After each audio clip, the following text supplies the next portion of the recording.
Students हम discuss करेंगे important news के बारे में। First news is regarding the supreme court के पर्सपेक्टिव से है। स्टूडेंट्स, सुप्रीम कोर्ट के द्वारा दिल्ली के जो डिप्टी सीएम है उन्हें बेल है वो ग्रांट किया गया। आप देखिए कि पिछले कुछ महीनों से दिल्ली के जो डिप्टी सीएम है उनको जेल के अंदर रखा गया था। दिल्ली एक्साइज पॉलिसी का जो केस है उसके पर्सपेक्टिव से ही सुप्रीम कोर्ट के द्वारा जब उनको बेल ग्रांट किया गया तो सुप्रीम कोर्ट के द्वारा ऑब्जर्व किया गया कि हर एक पर्सन को राइट है कि उसके जो ट्रायल्स हैं उनको स्पीडी वे में कंडक्ट किया जाए। पर आप देखिए कि आर्टिकल 21 के अंडर में हर एक इंडियन सिटीजन को कॉन्स्टिट्यूशन के द्वारा पर्सनल लिबर्टी है उसके रिगार्डिंग में जो राइट्स है उसको ग्रांट किया गया। और किसी भी पर्सन को विदाउट ट्रायल्स के बेसिस पे कंटिन्यूअस अगर जेल के अंदर रखा जाता है तो आप देखिए कि आर्टिकल 21 का जो वायलेशन है उसके पर्सपेक्टिव से सुप्रीम कोर्ट के द्वारा ऑब्जर्व किया गया कि अगर कंटिन्यूअस किसी भी पर्सन को जेल के अंदर रखा गया तो उनका जो पर्सनल लिबर्टी है जो आर्टिकल 21 के थ्रू ग्रांट किया गया है तो उसका ये कंप्लीट वायलेशन है उसको यहाँ पे ऑब्जर्व किया गया। तो student, this is all about the first news के पर्सपेक्टिव से। यहाँ पे बेल ग्रांट हुआ है सुप्रीम कोर्ट के द्वारा और बेल के अंदर में आर्टिकल 21 उसका जो मेंशन है पर्सनल लिबर्टी है और स्पीडी वे में जो ट्रायल्स के जो कंडक्ट है उसके पर्सपेक्टिव से डिस्कशन है। नेक्स्ट अगर हम डिस्कस करें तो बांग्लादेश के पर्सपेक्टिव से है। आप देखिए कि मिनिस्ट्री ऑफ होम अफेयर्स के द्वारा बॉर्डर सिक्योरिटी फोर्स के जो ऑफिसर्स हैं उनके लीडरशिप के अंदर एक कमेटी है उसको कॉन्स्टिट्यूट किया गया। कमेटी के द्वारा मॉनिटर किया जाएगा कि जो इंडियन पर्सनस हैं बांग्लादेश के वहाँ पे उनका जो सेफ्टी है उसको इंश्योर करना। इसके अलावा आप देखिए कि बांग्लादेश के अंदर जो पॉलिटिकल अनस्टेबिलिटी के दौरान में वहाँ पे जो माइनॉरिटी कम्युनिटीज हैं उनके अगेंस्ट में भी जो वायलेशन है वो इंक्रीज हुआ, उनके अगेंस्ट में जो वायलेंस के जो केसेस हैं वो सामने आए हैं। तो जो माइनॉरिटी कम्युनिटी है उनके जो राइट्स है उनका जो सेफ्टी है उसको भी इंश्योर किया जाएगा इस कमेटी के द्वारा, उसका जो मॉनिटरिंग है उसको एग्जामिन किया जाएगा, उसके पर्सपेक्टिव से यहाँ पे डिस्कशन है। स्टूडेंट्स, अगर हम बांग्लादेश के पर्सपेक्टिव से डिस्कस करें तो आप देखिए कि वहाँ पे स्टूडेंट्स के द्वारा जो प्रोटेस्ट है उसको कैरी किया गया था। वहाँ पे एक कोटा सिस्टम आपको देखने के लिए मिलता है। ये कोटा बेसिकली 1971 का जो बांग्लादेश लिबरेशन वॉर है उनके जो फ्रीडम फाइटर्स हैं जिनके द्वारा उस समय पार्टिसिपेट किया गया था फ्रीडम मूवमेंट के दौरान में, उन्हें बेसिकली ग्रांट किया गया था बांग्लादेश की जो अथॉरिटीज हैं उनके द्वारा। आप देखिए कि लेटर फेज के अंदर में जो कोटा सिस्टम है उसको उनका जो फैमिली मेंबर्स हैं उनके जो सन एंड डॉटर्स हैं उनको एक्सटेंड करने के बारे में डिस्कस किया गया। और कोटा सिस्टम को इंक्रीज करने के पर्सपेक्टिव से भी वहाँ पे जो सुप्रीम कोर्ट का एक डिवीजन है हाई कोर्ट उसके द्वारा डिस्कस किया गया था। उसी के अगेंस्ट में जो स्टूडेंट्स हैं उनके द्वारा जो प्रोटेस्ट है वो कैरी किया गया। प्रोटेस्ट के अंदर में आप देखिए कि पॉलिटिकल अनस्टेबिलिटी का सिचुएशन क्रिएट हुआ। पॉलिटिकल अनस्टेबिलिटी की सिचुएशन के अंदर बांग्लादेश की जो प्राइम मिनिस्टर है उनको बांग्लादेश से इंडिया के लिए आना पड़ा और कंटिन्यूअस किस कंट्री के अंदर में उनको शरण लेनी है, उनको असाइलम सीख करना है, उसके पर्सपेक्टिव से भी डिस्कशन का जो न्यूज़ है वो आपको समय समय पे देखने के लिए मिलेगा। तो आप देखिए कि उसी दौरान में पॉलिटिकल अनस्टेबिलिटी की सिचुएशन के अंदर में वहाँ पे जो माइनॉरिटी कम्युनिटीज हैं उनके अगेंस्ट में जो वायलेंस है वो इंक्रीज हुआ, वायलेंस के केसेस सामने आए हैं। इंडियन जो पर्सनस हैं उनके ऊपर भी अटैक किया गया, कुछ इंडिया के द्वारा जो एम्बुलेंस वहाँ पे गिफ्ट किया गया था या और भी काफ़ी सारे जो प्रोजेक्ट्स हैं उनके रिगार्डिंग में भी जो यहाँ पे वायलेंस के जो केसेज हैं वो सामने आए हैं। तो उन सभी को इंश्योर करने के पर्सपेक्टिव से डिस्कशन है यहाँ पे मिनिस्ट्री ऑफ होम अफेयर्स का जो कमेटी है उसके द्वारा।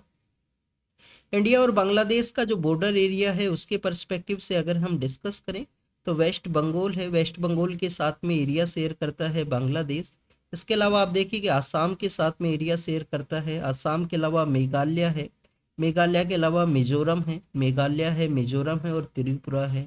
ये जो 5 स्टेट्स हैं उनके साथ में अपना एरिया शेयर करता है।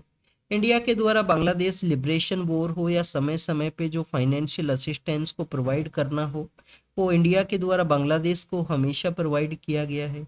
आप देखिए कि बांग्लादेश का जो गारमेंट इंडस्ट्री है उसके अंदर भी काफ़ी अच्छा जो बूस्ट है वो देखने के लिए मिला था पिछले पिछले कुछ ईयर्स के अंदर में। अब पॉलिटिकल अनस्टेबिलिटी का जो सिचुएशन क्रिएट हुआ है तो उसके दौरान में आप देखिए कि वहाँ पे गारमेंट सेक्टर का जो एक्सपोर्ट है वो भी डिक्लाइन हो सकता है। नेक्स्ट अगर हम बात करें स्टूडेंट्स वक्फ बोर्ड के बारे में है। आप देखिए कि वक्फ बोर्ड क्या है, इस्लाम के जो फॉलोवर्स हैं उन पर्सन्स के द्वारा जो लैंड है उसको डोनेट किया गया हो।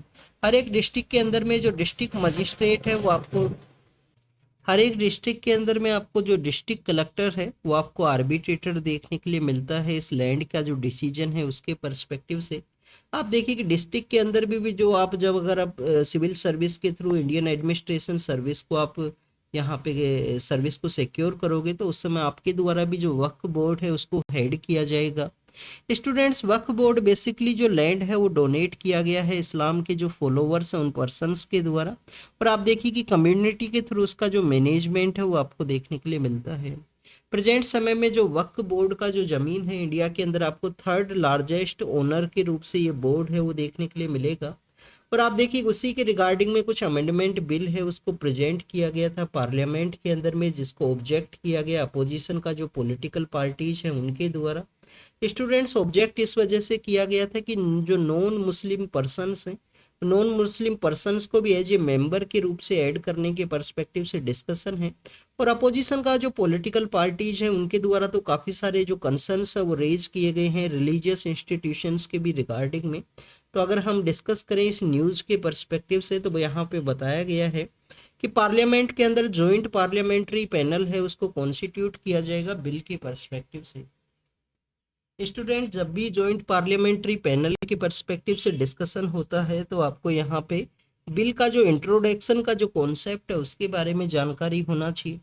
आप देखिए कि किसी भी बिल के रिगार्डिंग में इस तरीके से आपको जो प्रोसेस है वो देखने के लिए मिलता है कि सबसे पहले जो बिल है वो फर्स्ट रीडिंग के थ्रू में, फर्स्ट रीडिंग का जो कॉन्सेप्ट है वो आपको देखने के लिए मिलेगा। बिल को प्रपोज करने से पहले काफ़ी बार पब्लिक कंसल्टेशन के लिए भी बिल को पब्लिक डोमेन के अंदर रखा जाता है कुछ दिनों के लिए, कि पब्लिक के द्वारा अपना जो ओपिनियन है वो बताया जाए बिल के पर्सपेक्टिव से। तो स्टूडेंट्स, हम यहाँ पे जो डिस्कस कर रहे हैं वो कर रहे हैं ऑर्डिनरी बिल के बारे में। ऑर्डिनरी बिल का जो फर्स्ट रीडिंग का जो कॉन्सेप्ट है वो आपको देखने के लिए मिलेगा बिल के अंदर में, जिस भी पर्सन के द्वारा उसको इंट्रोड्यूस किया गया है। आप देखिए कि किसी मिनिस्टर के द्वारा किया गया है या किसी भी मेंबर ऑफ पार्लियामेंट के द्वारा, क्योंकि ऑर्डिनरी बिल तो आप देखिए कि प्राइवेट मेंबर बिल के प्राइवेट पर्सन के द्वारा भी किया जा सकता है जो पर्सन काउंसिल ऑफ मिनिस्टर्स का पार्ट नहीं है, चाहे उसी गवर्नमेंट से वो बिलोंग करता हो जिस गवर्नमेंट का पावर है, या हो सकता है कि अपोजिशन से वो बिलोंग करता हो। तो फर्स्ट रीडिंग के अंदर में आप देखिए कि बिल को इंट्रोड्यूस किया जाएगा। बिल के इंट्रोडक्शन के दौरान में उसका जो यहाँ पे टाइटल है, उसका जो ऑब्जेक्टिव है उसको रीड किया जाएगा जिस भी पर्सन के द्वारा बिल को प्रेजेंट करना है पार्लियामेंट के अंदर में। Students, after the reading of the title and objective के बाद में आप देखिए कि उस बिल का जो ऑफिशियल गजेट है उसके अंदर में आपको जो नोटिफिकेशन है वो देखने के लिए मिलेगा। तो this is all about the first reading के बारे में, कि फर्स्ट रीडिंग के अंदर में बिल का जो टाइटल एंड जो ऑब्जेक्टिव है उसको प्रेजेंट किया जाएगा किसी भी मेंबर ऑफ पार्लियामेंट या मिनिस्टर के द्वारा। फिर अगर हम डिस्कस करें सेकंड रीडिंग के कॉन्सेप्ट के पर्सपेक्टिव से, आप देखिए कि स्टूडेंट सेकंड रीडिंग के अंदर में डिटेल स्क्रूटनी आपको बिल का देखने के लिए मिलता है। फर्स्ट ऑफ ऑल वहाँ पे जनरल डिस्कशन है, उसके लिए बिल है उसको रेफर किया जाएगा। जनरल डिस्कशन के अंदर में आप देखिए कि उसका कंप्लीटली क्लोज बाय क्लोज जो डिस्कशन है वो आपको देखने के लिए मिलता है। अपोजिशन के जो मेंबर्स हैं उनको जो ऑब्जेक्शन है उसके रिगार्डिंग में क्वेश्चंस को रेज किया जाएगा।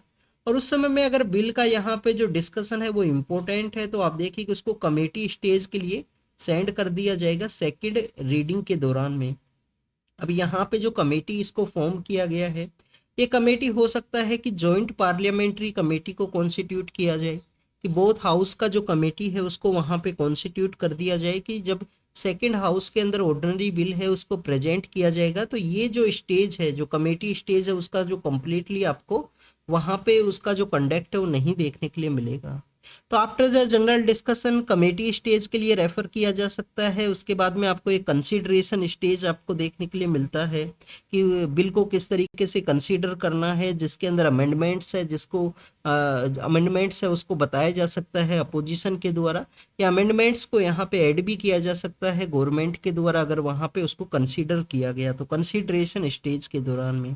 फिर आपको थर्ड रीडिंग देखने के लिए मिलता है। थर्ड रीडिंग के अंदर में आप देखिए कि कोई भी अमेंडमेंट है वो अलाउ नहीं है, तो कंप्लीटली जो डिटेल स्क्रूटनी है, जो अमेंडमेंट का जो कॉन्सेप्ट है, ये आपको सेकंड रीडिंग के दौरान में ही देखने के लिए मिलेगा। थर्ड रीडिंग के अंदर अमेंडमेंट अलाउ नहीं है। फिर उसको थर्ड रीडिंग के अंदर में जब पास किया गया उसको वोटिंग के थ्रू में, तो आप देखिए कि उसको सेकंड हाउस के लिए सेंड किया जाएगा। सेकंड हाउस के अंदर भी सेम प्रोसीजर आपको देखने के लिए मिलेगा कि फर्स्ट रीडिंग कि वहाँ पे ऑब्जेक्टिव एंड जो उसका जो मेन इंट्रोडक्शन है उसको बताया जाएगा। उसके बाद में जनरल डिस्कशन है, ऑब्जेक्टिव्स अगर रेज किए गए तो वहाँ पे उनको रेज किया जाएगा अपोजिशन के द्वारा, उनको कंसिडरेशन स्टेज के अंदर कंसीडर किया जाएगा और उसके लेटर फेज के अंदर थर्ड रीडिंग आपको देखने के लिए मिलेगा। फिर आप देखिए कि यहाँ पे ये जो कंप्लीट प्रोसेस के कंप्लीट होने के बाद में प्रेसिडेंट का जो कंसिडरेशन है उसके लिए बिल को सेंड किया जाएगा। और प्रेसिडेंट के द्वारा किस आर्टिकल के थ्रू में, आर्टिकल 111 है जिसके थ्रू अपना जो असाइंट है वो बिल को देखने के लिए मिलता है।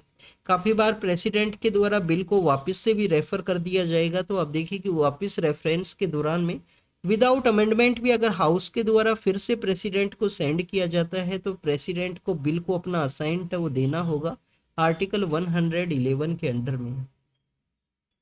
तो student this is all the information related to the joint parliamentary panel है, उसके पर्सपेक्टिव से हमने डिस्कस किया। आप देखिए कि यहाँ पे जो 21 मेंबर्स हैं वो लोकसभा से हैं इस जॉइंट पार्लियामेंट्री पैनल के अंदर में, और 10 मेंबर्स हैं जो राज्यसभा से हैं जिनको कि इंक्लूड किया गया है, उनके द्वारा इस बिल को डिटेल वे में स्क्रूटनाइज है वो किया जाएगा। नेक्स्ट अगर हम डिस्कस करें स्टूडेंट्स, कैबिनेट के द्वारा कुछ एरियाज के अंदर में जो क्लियरेंस है उसको यहाँ पे डिस्कस किया गया है। हमारा जो पार्लियामेंट्री सेशन है वो इस समय पार्लियामेंट्री सेशन के अंदर में काफ़ी सारे बिल्स के रिगार्डिंग में डिस्कशन है, जिसके अंदर में आप देखिए कि पीएम हाउसिंग स्कीम है उसके रिगार्डिंग में 3 करोड़ के एडिशनल हाउस हैं उनको यहाँ पे कैबिनेट के द्वारा क्लियर किया गया। पीएम अगर हम आवास योजना के बारे में डिस्कस करें, पीएम आवास योजना के बारे में, तो आपको 2 सेक्टर्स के अंदर ही आपको देखने के लिए मिलेगा। PM Awas Yojana urban area के पर्सपेक्टिव से है, और पीएम आवास योजना है जो आप देखिए कि रूरल एरिया जो ग्रामीण एरिया है उसके पर्सपेक्टिव से भी आपको देखने के लिए मिलता है। तो अर्बन एरिया के पर्सपेक्टिव से 1 करोड़ हाउस होल्ड है जिनको कि यहाँ पे अलाउ किया गया है कैबिनेट के द्वारा, और ग्रामीण एरिया के अंदर में, रूरल एरिया के अंदर में 2 करोड़ हाउस होल्ड है जिनको कि अलाउ किया गया। स्टूडेंट्स इनका जो रिलेटेड जो मिनिस्ट्री है उसके बारे में भी आपको जानकारी होना चाहिए। आप देखिए अर्बन एरिया के अंदर ministry of housing and urban affairs है उनके द्वारा इसको कैरी किया जाता है। इसका जो वर्किंग प्रोसेस है कि किन स्लम एरियाज को किस तरीके से रीडेवलप करना है, वर्टिकल वे में हाउसिंग का बिल्डिंग करना है, और आप देखिए कि इन सिटी स्लम रीडेवलपमेंट का कॉन्सेप्ट है इकोनॉमिक वीकर सेक्शन या मिडिल इनकम ग्रुप्स को किस तरीके से जो अफोर्डेबल हाउस है या हाउसिंग फॉर ऑल का जो कॉन्सेप्ट है उसको यहाँ पे प्रोवाइड करना है। ग्रामीण एरिया के पर्सपेक्टिव से या रूरल एरिया के पर्सपेक्टिव से अगर हम डिस्कस करें तो मिनिस्ट्री ऑफ रूरल डेवलपमेंट है वो आपको जो प्रधानमंत्री आवास योजना है उसका जो नोडल मिनिस्ट्री है वो देखने के लिए मिलेगा। 2016 के समय इसको लॉन्च किया गया था। 2.95 करोड़ जो हाउस होल्ड है उनको कंस्ट्रक्ट करना था। मार्च 2024 है, और आप देखिए कि जो टारगेट्स है उसके एडिशन के अंदर में यहाँ पे 2 करोड़ हाउस होल्ड हैं जिनको कि कंस्ट्रक्ट किया जाएगा पीएम आवास योजना ग्रामीण के अंदर में। नेक्स्ट अगर हम बात करें, हमारा जो यहाँ पे एक मिशन आपको देखने के लिए मिलता है integrated development of mission for integrated development of horticulture, mission for integrated development of horticulture, ये ministry of agriculture and farmers welfare के अंडर में आपको देखने के लिए मिलेगा। आप देखिए कि इस मिशन के थ्रू में एक यहाँ पे प्रोग्राम को लॉन्च किया गया, क्लीन प्लांट प्रोग्राम है।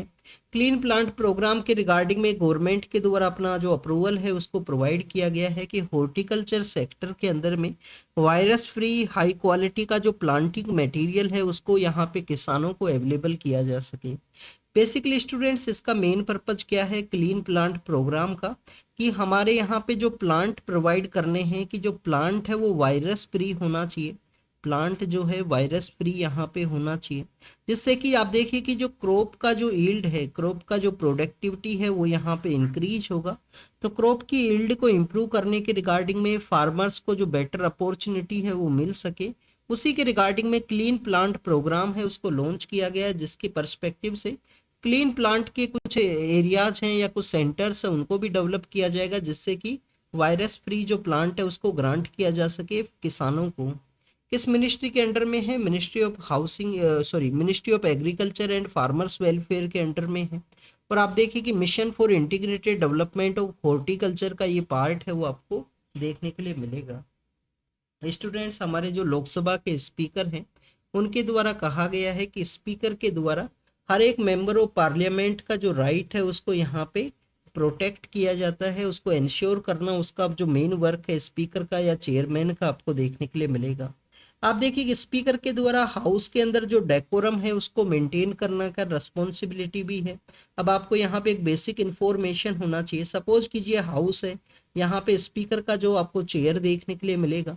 आप देखिए कि जो जो पर्सन्स यहाँ पे रूलिंग गवर्नमेंट का जो पार्ट है वो किस किस साइड के अंदर में उनका सीटिंग आपको देखने के लिए मिलता है। सब यहाँ पे अगर स्पीकर आप देखिए कि बैठता है तो बेसिकली उनका जो राइट हैंड का जो एरिया है, राइट हैंड के एरिया के अंदर में आपको बेसिकली जो यहाँ पे जो गवर्नमेंट का जो पार्ट है, जो ग्रुप्स हैं, जो पॉलिटिकल पार्टीज हैं जो इसका पार्ट है, उनका आपको जो सीटिंग है राइट साइड के अंदर देखने के लिए मिलेगा। और लेफ्ट साइड के अंदर में आप देखिए कि जो अपोजिशन है उनका जो प्रेजेंस है वो आपको देखने के लिए मिलता है। काफ़ी बार जो यहाँ पे कुछ स्मॉल ग्रुप्स हैं उनका जो सिटिंग पोजीशन है उस तरीके से इंश्योर किया जाएगा कि सभी के जो यहाँ पे एक व्हिप है या लीडर ऑफ द हाउस है उनका जो प्रेजेंस है वो फ्रंट बेंच के ऊपर आपको देखने के लिए मिले। ये तो हमने सीटिंग के पर्सपेक्टिव से डिस्कस किया, ये काफ़ी कॉमन सेंस का है अगर आपने पार्लियामेंट का जो प्रोसीडिंग्स है उनको देखा है। नेक्स्ट अगर हम डिस्कस करें स्टूडेंट्स यहाँ पे स्पीकर के ही बारे में, आप देखिए हाउस का डेकोरम को मेंटेन करना, हर एक मेंबर ऑफ पार्लियामेंट का जो राइट्स हैं हाउस के अंदर में उसको इंश्योर करना। इसके अलावा बिजनेस एडवाइजरी कमेटी है, रूल्स कमेटी है और जनरल पर्पज कमेटी है, उसको भी हेड किया जाता है स्पीकर के द्वारा। बिजनेस एडवाइजरी कमेटी के हाउस का जो बिजनेस है वो किस तरीके से कैरी करना है, किस तरीके से वहाँ पे किस चीज़ का डिस्कशन है, हाउस के जो रूल्स है उसका जो कमेटी, रूल्स कमेटी। और इसके अलावा आप देखिए कि जनरल पर्पज कमेटी है, जनरल पर्पज कमेटी है, इन सभी का जो हेड है वो आपको स्पीकर देखने के लिए मिलते हैं। हाउस के जो पार्लियामेंट्री कन्वेंशंस हैं, जो कॉन्स्टिट्यूशन ऑफ इंडिया का जो यहाँ पे राइट्स है मेंबर्स के आर्टिकल 105 के थ्रू में, उन सभी के इम्प्लीमेंटेशन का भी जो रिस्पॉन्सिबिलिटी है वो आपको स्पीकर को देखने के लिए मिलेगा। 2016 के समय में आप देखिए कि रीजनल कनेक्टिविटी को बूस्ट करने के रिगार्डिंग में एयर कनेक्टिविटी का जो स्कीम है उनको लॉन्च किया गया था। तो उसी के एक्सटेंशन के पर्सपेक्टिव से मिनिस्टर के द्वारा जो अपना एक रेस्पॉन्स है वो बताया गया है पार्लियामेंट के अंदर में कि आने वाले समय के अंदर में जो रीजनल कनेक्टिविटी का जो स्कीम है एयर कनेक्टिविटी के पर्सपेक्टिव से उसको बूस्ट किया जा सकता है। आप देखिए कि उड़ान उस स्कीम का नेम है, उड़े देश का आम नागरिक, जिसके अंदर हमारे रीजनल कनेक्टिविटी को बूस्ट करने के रिगार्डिंग में फ्लाइट्स को तो इंश्योर किया ही गया, उसके अलावा काफ़ी सारे जो टर्मिनल्स हैं उनको भी यहाँ पे कंस्ट्रक्ट किया गया कि जिससे कि रीजनल कनेक्टिविटी है उसको यहाँ पे इंश्योर किया जा सके। रेलवे बोर्ड के पर्सपेक्टिव से है, आप देखिए कि रेलवे बोर्ड कब कॉन्स्टिट्यूट हुआ था, 1905 के समय में। 1905 के समय में किस कमेटी के द्वारा, रॉबर्टसन थॉमसन कमेटी आपको देखने के लिए मिलेगा। रॉबर्टसन थॉमसन कमेटी के थ्रू रेलवे बोर्ड को कॉन्स्टिट्यूट किया गया। अभी रेलवे बोर्ड को जो स्टेचुटरी स्टेटस है वो ग्रांट किया जा सके उसके रिगार्डिंग में एक बिल है उसको प्रेजेंट किया गया पार्लियामेंट के अंदर में। स्टूडेंट्स, रेलवे बोर्ड आपको एक हाईएस्ट डिसीजन मेकिंग बॉडी है वो देखने के लिए मिलता है रेलवे के पर्सपेक्टिव से। क्या रेलवे बोर्ड को कभी किसी वुमेन ऑफिसर के द्वारा भी हेड किया गया है? तो रिसेंटली फर्स्ट वुमेन ऑफिसर हैं जिनको कि यहाँ पे रेलवे बोर्ड का जो हेड है उसके रूप से अपॉइंट किया गया। रेलवे के रिगार्डिंग में जो डिसीजन मेकिंग बॉडी है तो आप देखिए कि काफ़ी सारे डिसीजंस इनके द्वारा लिए जाते हैं, काफ़ी इंपॉर्टेंट इंस्टीट्यूशन है रेलवे के पर्सपेक्टिव से। 1905 के समय रॉबर्टसन थॉमसन कमेटी है, 1921 के समय इसको कुछ रिफॉर्म है, कुछ चेंजेज है वो किए गए थे रेलवे बोर्ड के पर्सपेक्टिव से। जम्मू एंड कश्मीर जो प्रेजेंट समय में यूनियन टेरिटरी है और आप देखिए कि उसको जो लेजिस्लेटिव असेंबली का जो पावर है वो भी ग्रांट किया गया जब जम्मू एंड कश्मीर को बाइफरकेट किया गया था। अभी जम्मू एंड कश्मीर के अंदर इलेक्शन से उनको कंडक्ट किया जाए उसके रिगार्डिंग में हमारे जो चीफ इलेक्शन कमिश्नर है उनके द्वारा डिस्कस किया गया है कि रिसेंटली जो जनरल इलेक्शंस कंडक्ट हुए उसके अंदर आप देखिए कि 58% के आसपास जो पोलिंग है, जो पीपल्स का जो पार्टिसिपेशन है इलेक्शन प्रोसेस के अंदर वो देखने के लिए मिला है। तो उसी के रिगार्डिंग में चीफ इलेक्शन कमिश्नर के द्वारा कहा गया कि अब वहाँ पे इलेक्शन को कंडक्ट करने का जो समय है वो आ चुका है, वहाँ पे इलेक्शंस को कंडक्ट किया जाए। स्टूडेंट, जब इसको बाइफरकेट किया गया था तो उससे पहले आप देखिए कि वहाँ पे प्रेसिडेंट रूल आपको देखने के लिए मिलेगा और प्रेसिडेंट रूल के समय आपको देखने के लिए मिलता है कि 1 ईयर के लेटर फेज के अंदर में इलेक्शन से उनको कंडक्ट किया जाएगा। बट अगर चीफ इलेक्शन कमिश्नर्स हैं उनके द्वारा रिपोर्ट को बताया गया कि वहाँ पे जो कंडीशंस हैं वो इस तरीके से नहीं है कि इलेक्शंस को कंडक्ट किया जाए, तो उस समय इलेक्शंस वो कंडक्ट नहीं होते हैं किसी भी जगह जहाँ पे प्रेसिडेंट रूल है और वहाँ पे सिचुएशन है वो नहीं बना है इलेक्शन कंडक्ट के रिगार्डिंग में, सिक्योरिटी के कुछ इश्यूज हैं, तो उस दौरान में इलेक्शंस नहीं कंडक्ट होंगे। तो इसी वजह से 2019 के समय वहाँ पे इलेक्शंस नहीं कंडक्ट हुए थे। फिर उसके बाद में आप देखिए कि 2019 के समय उसको बाइफरकेट किया गया, उसके बाद से कंटिन्यूस यूनियन टेरिटरी है और वहाँ पे इलेक्शन वो कंडक्ट नहीं हुए हैं। एडवर्टाइजमेंट के रिगार्डिंग में जो आपको होर्डिंग्स देखने के लिए मिलते हैं, ऐसा ही एक मई के मंथ के दौरान में आप देखिए कि एक होर्डिंग का जो कोलैप्स है वो हुआ था बॉम्बे के वहाँ पे।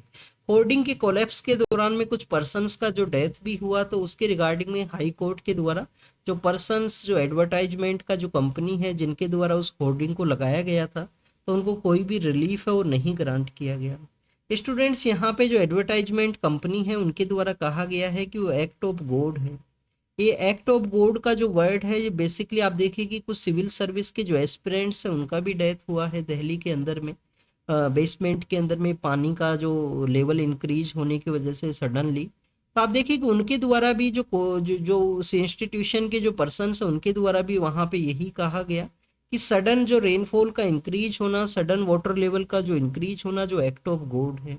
बट स्टूडेंट्स, ये एक्ट ऑफ गॉड का जो प्रोसेस है वो नहीं है कंप्लीटली। आप देखिए कि आपका रिस्पॉन्सिबिलिटी है, अगर आपने कोई एडवर्टाइजमेंट है उसके रिगार्डिंग में होर्डिंग को प्लेस किया है वो कितना भारी है, किस तरीके के उसके रिगार्डिंग में ये लोकल अथॉरिटी का भी रिस्पॉन्सिबिलिटी है कि उनको इंश्योर किया जाना चाहिए कि इस तरीके से काफ़ी बार इंडिया के अंदर कंटिन्यूस आपको इस तरीके का न्यूज़ देखने के लिए मिलता है कि होर्डिंग का कोलैप्स हुआ, होर्डिंग गिर गया, कोई यहाँ पे मोटर बाइक के ऊपर जा रहा था पर्सन, तो उसका यहाँ पे एक्सीडेंट हुआ या उनका जो कोलैप्स होने की वजह से पीछे से कोई व्हीकल है उनके द्वारा उनको कोलाइड किया गया। तो ये आप देखिए कि इस तरीके से आपको समय समय पे न्यूज़ देखने के लिए मिलता है, तो लोकल अथॉरिटी का रिस्पॉन्सिबिलिटी है।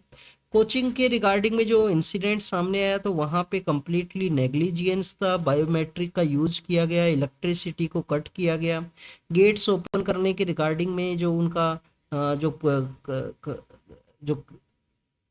उनको जिस तरीके से एक्सेस करना था वो भी वहाँ पे एक्सेस नहीं कर पाए, और आप देखिए उसकी वजह से कुछ स्टूडेंट्स का वहाँ पे डेथ हुआ और कम्प्लीटली रूल्स के अगेंस्ट में है बेसमेंट में इस तरीके का जो एक्टिविटी है उसको कैरी आउट करना।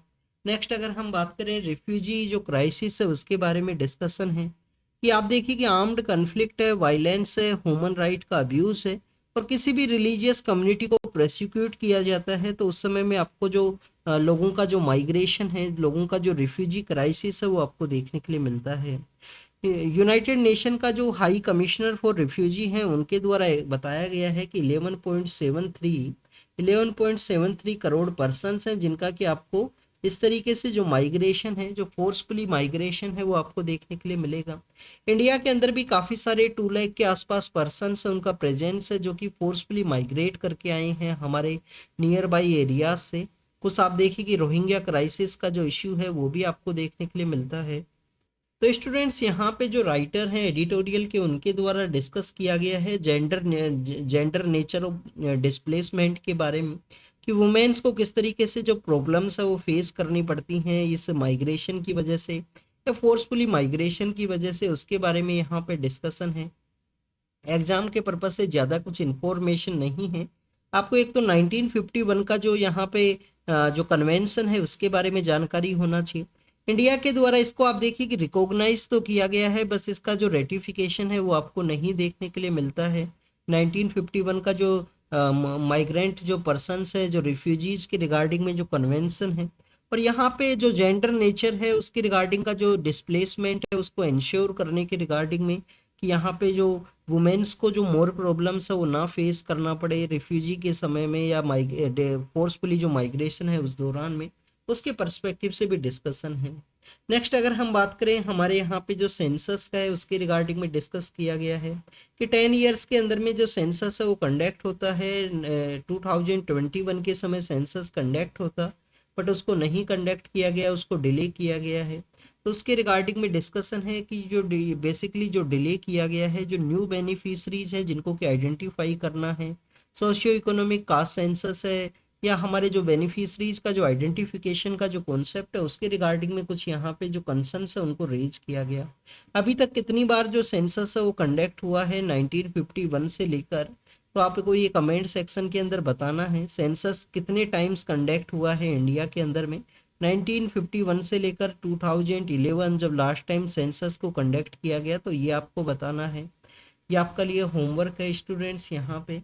नेक्स्ट अगर हम बात करें, आप देखिए कि सेंसस का जो बेसिक इंफॉर्मेशन है उसको हमने काफ़ी बार डिस्कस किया है कि कब सेंसस का कंडक्ट स्टार्ट हुआ। 1871 के समय लॉर्ड मायो जो वाइसरॉय हुआ करते थे, तो उस समय उसका जो कंडक्ट है वो आपको देखने के लिए मिलेगा। बट वो फर्स्ट नॉन सिंक्रोनाइज सेंसस था 1881 के समय, आपको फर्स्ट सिंक्रोनाइज सेंसस है वो देखने के लिए मिलता है। रजिस्ट्रार जनरल ऑफ इंडिया है under the ministry of home affairs, उनके द्वारा जो सेंसस है वो कंडक्ट किया जाता है।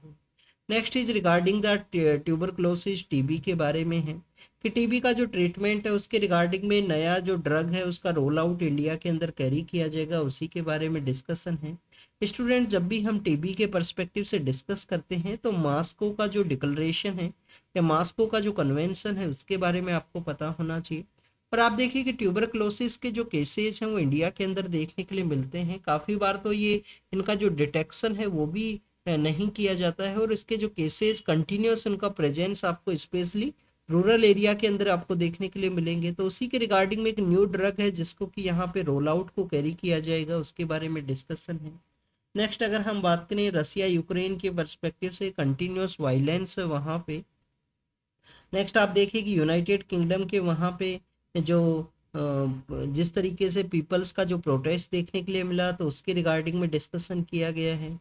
और आप देखिए कि वेनेजुएला के पर्सपेक्टिव से है, वेनेजुएला के वहाँ पे एक सोशल मीडिया प्लेटफॉर्म है ट्विटर, जिसको कि प्रेजेंट समय में एक्स के नाम से जाना करते हैं, तो उसको यहाँ पे सस्पेंड किया गया है, कुछ प्रोटेस्ट वहाँ पे देखने के लिए मिला था। और आप देखिए कि बांग्लादेश के पर्सपेक्टिव से और जो ब्राज़ील के वहाँ पे एक प्लेन क्रैश का जो इंसिडेंट है वो सामने आया है। ऐसा ही एक इंसिडेंट नेपाल के वहाँ पे सामने आया था पिछले कुछ दिनों के अंदर में। नेपाल का जो जो टेरेन है वो काफ़ी ज़्यादा डिफ़िकल्ट टेरेन है। आप देखिए कि वहाँ पे डिफ़िकल्ट टेरेन होने की वजह से इंसिडेंट्स कंटिन्यूअस सामने आते हैं। अभी ब्राज़ील के वहाँ पे एक इंसिडेंट हुआ है, तो एयर का जो यहाँ पे जो ट्रांसपोर्ट का जो सिस्टम है उसके रिगार्डिंग में भी जो कंसर्न्स है उसको ये रेज करता है। तो student this is all the information related to the today's newspaper. आप इसको रीड कीजिए, रिवाइज कीजिए, जो भी इंफॉर्मेशन आपको मिला हो उसको यहाँ पे नोट डाउन कीजिए। Thank you students, thank you very much.